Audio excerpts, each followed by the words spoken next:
Don Lamonaca, who manages Battelle's critical infrastructure security and resilience business line, which is focused on securing the nation's transportation systems in high-risk facilities.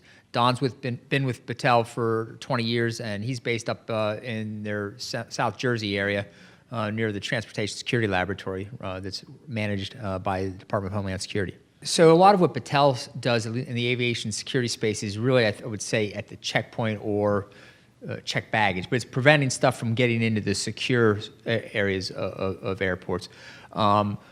What are you hearing from customers as far as maybe beginning more interest about the non-secure areas? And I guess the most recent example being the bombing in Manchester the other day outside the arena in a place that just probably more difficult to secure. I've not physically seen it. And then, of course, you've got the active shooter, which I think for everybody involved here, it's just like a nightmare situation. But just what are you hearing from your customers in terms of demand signals? Yeah, no, thanks. That's a good question. So you're right. The majority of focus for aviation security has been focused on keeping illicit materials off of aircraft. But as we've seen, Fort Lauderdale several months ago, events can happen on landside that warrant the need for technology countermeasures as well.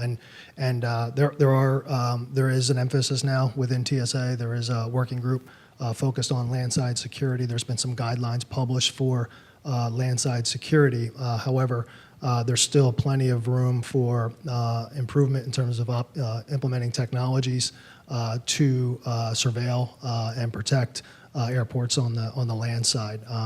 Active shooter, for example, is certainly one of them, and that's a market space that we're beginning to engage port authorities and airport operators on to gauge their interest on implementing active shooter type countermeasures for landside applications.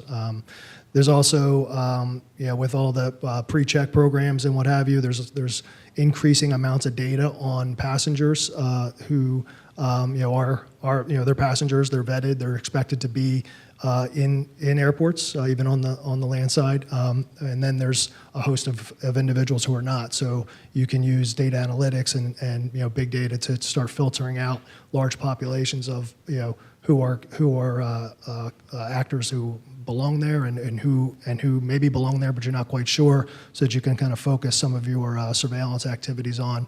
And then obviously TSA has programs like screening at speed, where they're looking at standoff detection. So the more industry is able to innovate and develop technologies that are able to find concealed items on people, dealing with privacy issues and everything else, it's very challenging. But the ability to develop technologies like that certainly have applications in landside security, which is really a soft target security application as well.